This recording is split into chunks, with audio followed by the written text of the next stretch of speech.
Muito bem. Nessa videoaula nós vamos falar sobre fundamentos de redutibilidade, conceitos gerais, tipos, uma classificação que depois nós vamos explicar, e dentro dessa classificação nós vamos escolher, nós vamos apresentar aqui algumas técnicas de redução usando máquinas de Turing. Então isso vai se delinear uma estratégia de prova para resolver esses exercícios sobre essa visão. Um livro bom na área é o livro do Cipcia. Tem muitos vídeos no YouTube, principalmente um da Universidade da Califórnia, do campus de Davis. Todas as aulas lá de teoria da computação estão lá. Bom, pré-requisitos dessa videoaula é máquinas de Turing, decibilidade e o problema da parada, que é o problema do ATM, né, do AMT, que tem num outro vídeo nosso falando sobre esse problema. Todo esse material aqui apresentado, eles vão estar sempre atualizados nesse link aqui em vermelho. Então, para essa videoaula, parte desses slides, está nesse arquivo chamado redutibilidade. Ao final dessa videoaula, com certeza esse arquivo já vai estar atualizado, com novos melhoramentos. O texto foi escrito em LaTeX e o pacote que eu usei é um pacote bem simples chamado PDF Slide. Debian é a distribuição Linux que eu uso. Kazan para fazer esse filme, esse tutorial. Os desenhos foram feitos no Google Draw, estudantes que fizeram perguntas, então nos ajudaram aí a montar todo esse material. Dúvidas, sugestões, vocês sempre mandem para mim. Bom, vamos começar. Redutibilidade é um conceito que está onipresente na área de computação, matemática, e, enfim, todos os campos nós encontramos esse tipo de termo, né? Então é uma forma que você tem de converter um problema em um outro segundo e usar a técnica desse primeiro num segundo com alguma forma conhecida e resolver este segundo. Por exemplo, tenho que ir ao centro da cidade, mas não sei o caminho.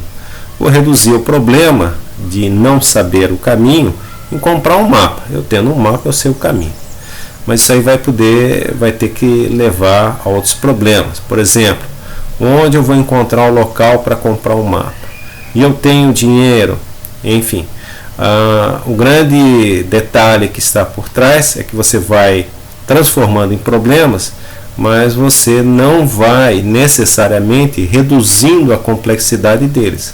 O fato de você querer ir ao centro da cidade ser reduzido ao fato de você ter dinheiro, diz que o fato de ter dinheiro, o fato de ter o dinheiro para comprar um mapa é tão difícil, no mínimo, ao fato de conseguir o caminho para ir para o centro da cidade. Bom, o ponto de partida que nós vamos falar aqui vai ser o problema da parada, o famoso AMT ou ATM, que em inglês seria as palavras aceitas por uma máquina de Turing. Bom, muito bem.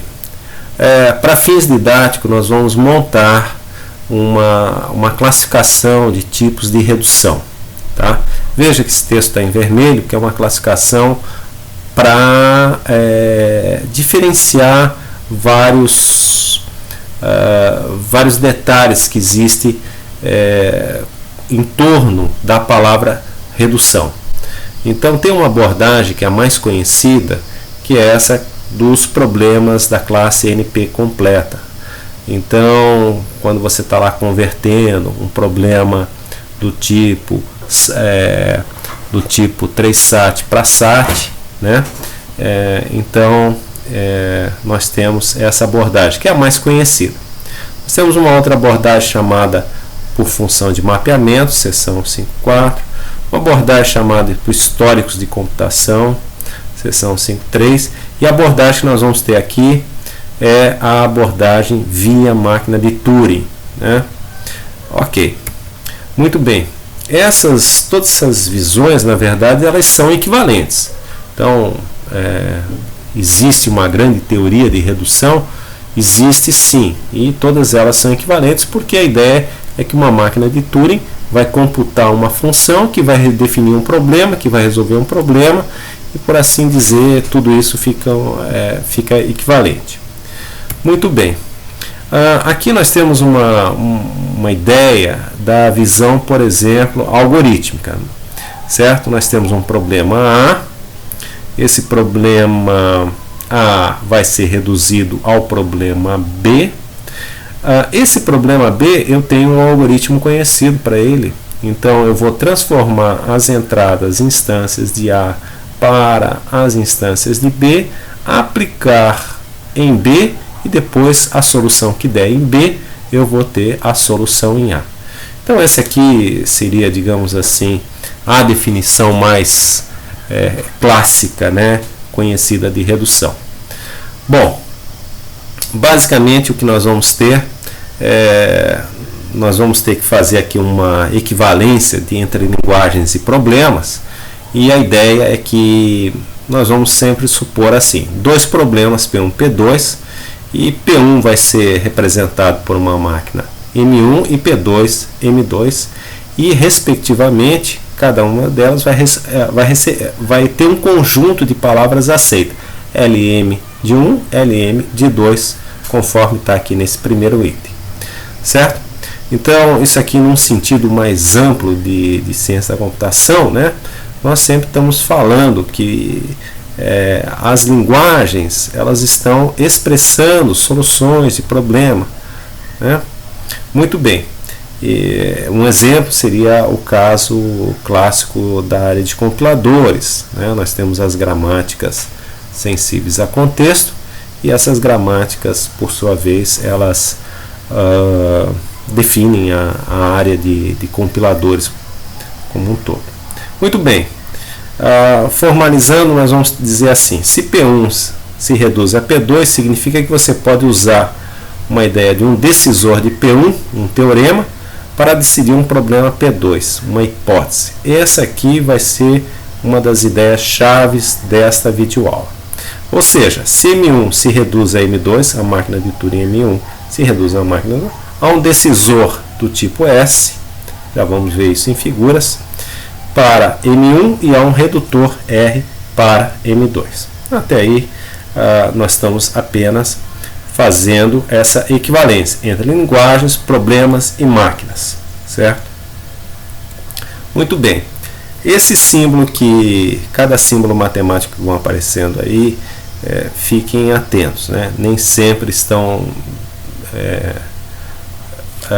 sempre tem alguma razão de ser. Então, por exemplo, esse símbolo aqui, a flecha para os dois lados, é uma relação equivalente.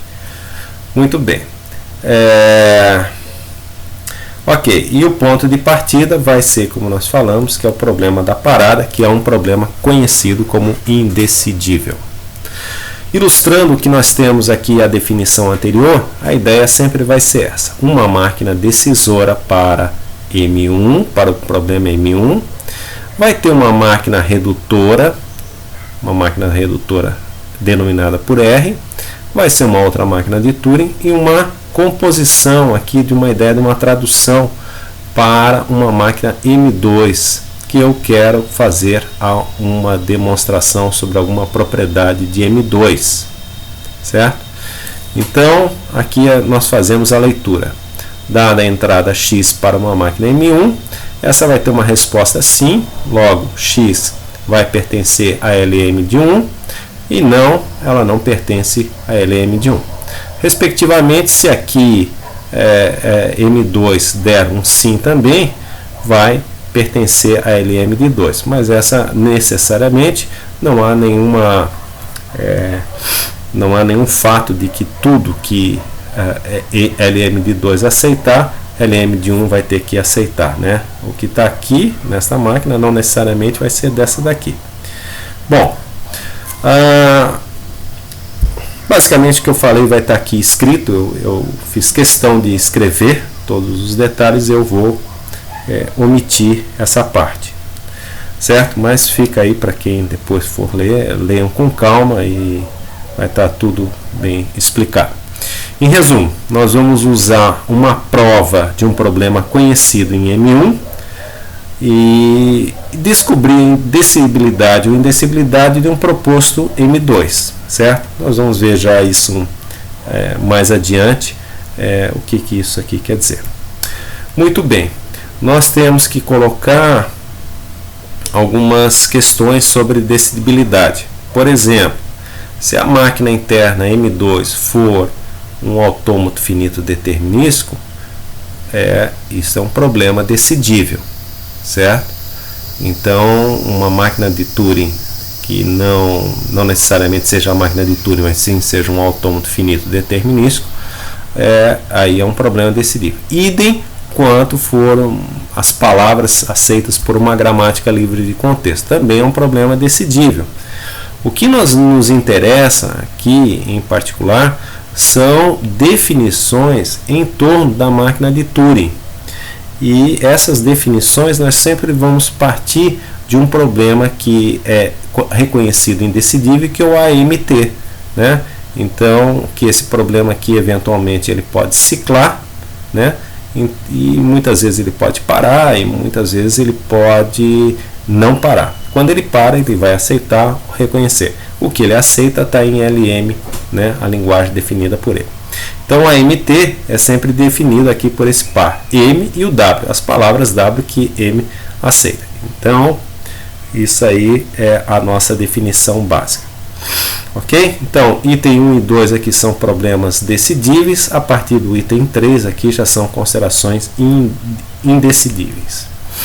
Muito bem, a redução, nós vamos ter que partir de alguma coisa conhecida. Então, esse problema conhecido vai ser o P1, de tal forma que nós vamos traduzir P1 em P2 e que uma solução de P2 possa também ser usada para P1, né? Ok, quando aparecer a letra A, vocês façam ela sendo igual a P1, letra B igual a P2, enfim. Muito bem, resumindo essa ideia, vamos de novo reforçar por uma boa figura que está aqui. P1 é uma máquina de Turing que vai reconhecer um conjunto de palavras aqui, né? E esse reconhecimento vai ser dado por esse A aqui.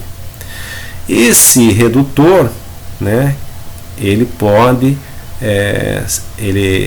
ser uma máquina mais ampla aqui está mostrando ela separada, de uma outra máquina P2. Esse daqui, em tese, será um reconhecedor, uma outra máquina de Turing. Então a gente diz assim que P1 vai ser redutível a um problema P2 se eu tenho uma outra máquina de Turing que consigo transformar as instâncias do problema P1 em instâncias para o problema P2. P2 computando, enfim, o que P2 computar como aceite pode virar um aceite em P1 ou pode virar um rejeito em P2, como nós vamos ver numa figura mais em seguida. Essencialmente, nós estamos aqui usando a mesma ideia que foi usada lá na demonstração por redução algorítmica. Entradas de P1 vão ser agora computadas por um solucionador de P2. As saídas, quando um A pode dar aqui um aceite, esse vem um aceite e assim sucessivamente. Mais adiante nós vamos detalhar.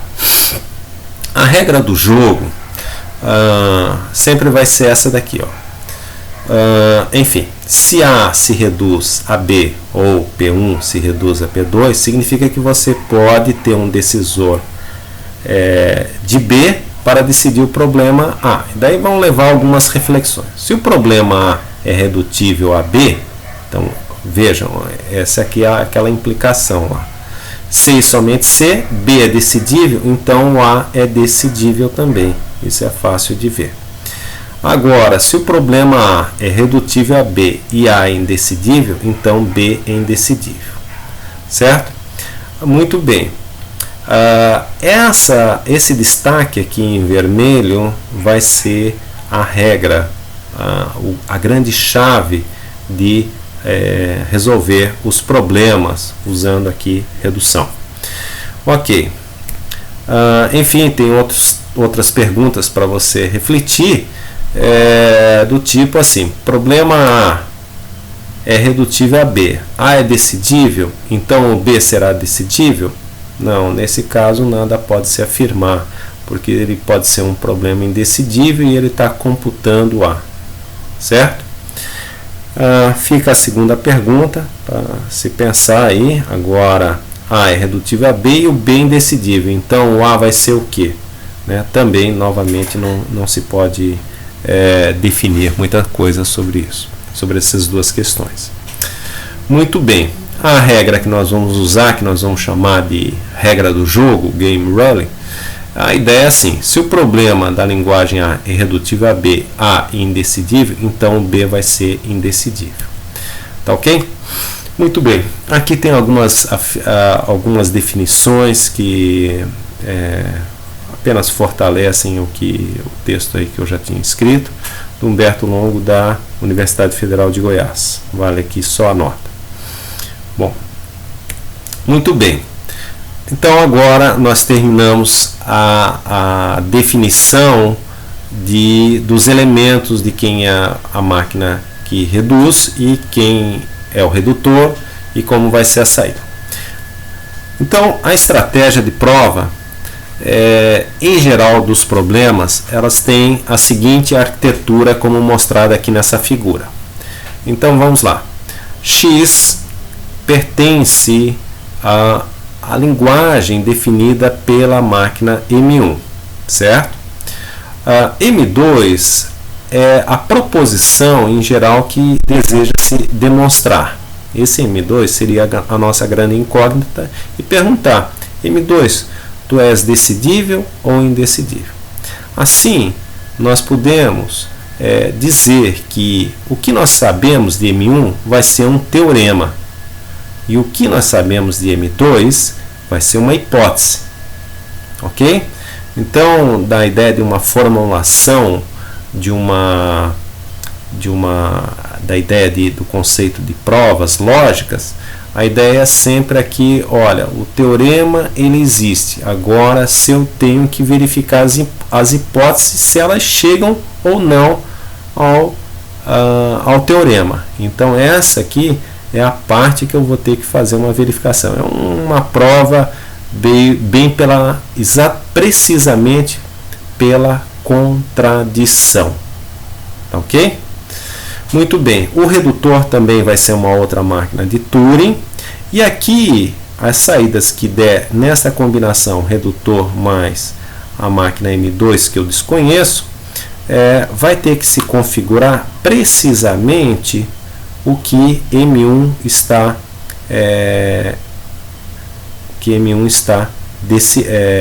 reconhecendo de fato, tá? Aqui nós vamos ter uma máquina chamada S para M1, que vai ser um decisor para M1, e aqui uma máquina R para M2. Então R vai cuidar de M2, certo? Então esse aqui é o primeiro passo. E aí, basicamente, sempre que a parte das provas você tem que identificar quem é M2, quem é M1 e M1 sempre se reduzindo a M2. Bom, M1, quem será? M1, a partida das provas é o ATM, é o problema da parada da máquina de Turing, que é um problema indecidível. Como esse problema aqui é indecidível e se eu conseguir montar uma prova de X e de Y tal que M2 funcione bem de acordo com o que eu tenho uma contradição, porque M1 é indecidível, M2 também terá que ser indecidível. Então isso segue a maioria das provas sobre redutibilidade via máquina de Turing. Sempre provar a ideia do indecidível. Provar o decidível também é bem mais simples, ok? Muito bem. Repetindo, então nós temos que identificar quem é o teorema. Ora, o teorema é um decisor S que vai decidir o par xm1. O que é o par xm1? X será a palavra que M1 aceita. Isso aqui nós vamos chamar de um teorema. Então, é uma estratégia de prova que nós estamos montando, né, via figuras. Tudo via figuras, vejam bem. Depois vai ter uma outra parte. Para que isso aqui, essa redução efetivamente ocorra, nós temos um redutor R que também vai computar, vai decidir aqui efetivamente uma entrada de Y em M2, que é a hipótese. Então, esse problema M2, em geral, é o problema desconhecido. Esse é o problema que nós não conhecemos. Num segundo momento, nas próximas videoaulas, vamos mostrar alguns exemplos baseados nisso. Então, nós temos aqui duas considerações. S decide M1 e R decide M2. Podemos também, alguém pode fazer a leitura que R vai ser construído e M2 aqui vai ser com M2, né, sendo feita essa redução corretamente. Aqui, a saída de M2, você tem que ver efetivamente se vai dar um aceite para S, para aquela entrada lá em questão, ou se vai dar um rejeito. Então, por isso que está um tracejado aqui em vermelho, que essa definição aqui vai ser feita de acordo com o problema. Claro que não vai poder ter o caso de um aceite para lá e um rejeito para cá por uma dada palavra. Isso não pode existir, é um princípio do terceiro excluído. Ok? O terceiro passo é efetivamente fazer algumas máquinas auxiliares de tal forma que M2 fique precisamente bem reconhecido. Ok? Então, basicamente, o nosso redutor aqui, ele vai precisar de alguma máquina auxiliar, de tal forma que esse problema M2, que eu estou desejando provar, ele seja, de alguma maneira, diferente do meu teorema.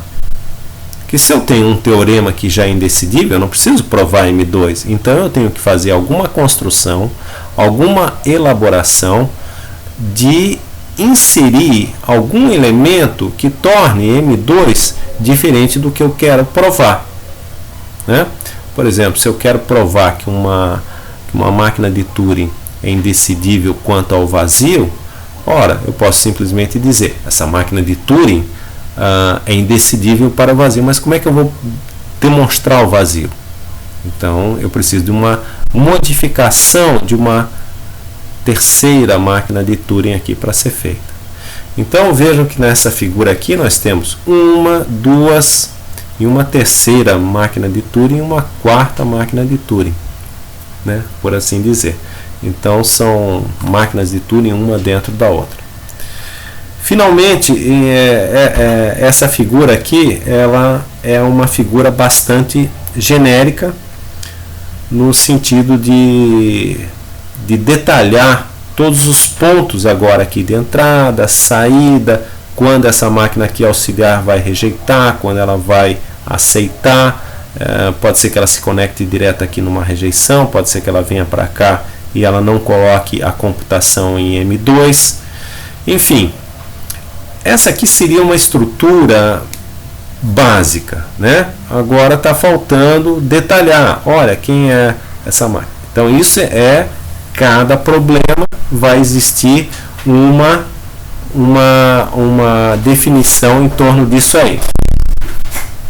Muito bem, passando para o próximo slide, nós temos que 4 coisas para fazer. Os desenhos foram importantes, o que nós fizemos até agora. Então, eles vão explicar para nós como isso se passou. Matematicamente, esses desenhos não são completamente fechados. Nós precisamos de mais detalhes. Aí precisa de uma descrição algorítmica. Então, são o que nós vamos chamar aí de pseudocódigos. Muito bem.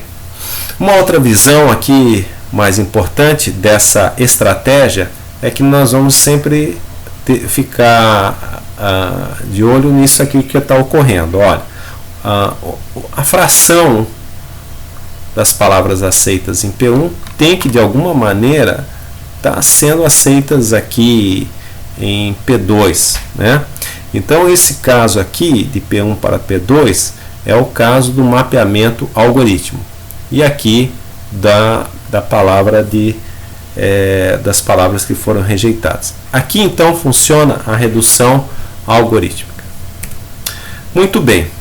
O que causa confusão para os alunos em geral? Tá? Em geral, é o seguinte: aqui, este decisor M que nós desejamos provar, essa é a única máquina que se conhece. Essa máquina aqui, ela vai ser, essa máquina M aqui, que vai ser indecidível, digamos assim, é uma máquina conhecida. Bom, M2 é uma máquina que eu tenho que construir. E como é que eu construo essa máquina? Ora, inserindo um pedaço dessa máquina, essa máquina M, na estrutura, na arquitetura de M2. Tá ok? Bom, claro que eu não posso simplesmente deixar aqui M2 sendo a própria máquina M. Aí eu tenho teorema igual a uma hipótese. Eu tenho que fazer teorema diferente de uma hipótese. Então, a grande chave é uma definição de uma própria máquina M dentro da arquitetura deste redutor. Novamente, aqui nós temos 1, 2, 3, 4 máquinas de Turing, todas elas encapsuladas. E aí fazer as ligações corretamente aqui, quando aceita, se o aceite vai para um outro aceite, que vai para um outro aceite, que vai para um outro rejeito. Tudo isso vai depender do problema a ser feito. Então, o que chamamos aqui atenção é que a hipótese que está sendo construída, e essa é obrigatória, ela está usando o teorema. Não tem problema algum, teorema de alguma maneira. Muito bem. Concluindo, nós vimos as diversas visões sobre redutibilidade nesse tutorial. Vimos a redução da máquina via máquina de Turing, P1 para P2, tá? M1 vai se reduzir a M2, então há uma relação de equivalente, então vai haver um decisor para S, tal que esse decisor vai decidir M1, e há um redutor R para M2. Então é um E aqui, de tal forma que essas duas máquinas tenham que existir cada vez que M1 se reduz a M2. Efetivamente, nós temos assim, ó, vai existir um decisor S para M1 e um E, vai existir um redutor R para M2. Então, essa foi a estratégia que nós usamos para fazer uma arquitetura em desenhos, né? Principalmente tudo se consolidando nesse desenho aqui, ou mais especificamente neste desenho aqui, ok? Muito bem. Não há nenhum problema ter um pedaço da hipótese como sendo um teorema, né, uma ideia de um axioma, e enfim a prova se dá pela contradição. Então aqui haja visto que o problema da parada é um problema falso, né? Ele é um problema indecidível. E ele foi usado para construir M2. Então esse é o grande mote de resolver esses problemas, e assim é que vão sendo resolvidos. Bom, próxima videoaula nós teríamos algumas provas clássicas para serem feitas a partir dessa estratégia que foi aqui apresentada. Teríamos o problema do route, quando as palavras são decididas ou aceitando ou rejeitando, o conjunto das regulares, cada vez, o conjunto das vazias, uma máquina de Turing que vai efetivamente existir, que não vai reconhecer nada, Todo mundo tem que fazer muitos exercícios para entender essa parte. Você coloque aí, publique-os, enfim, e apresente aí aos seus professores, por assim dizer, para validar. Obrigado. Qualquer contorno, retorno, enfim, vocês mandem um e-mail, façam alguma pergunta, consideração, que eu vou alterando aqui esses slides aqui. Ok? Então até uma próxima e obrigado.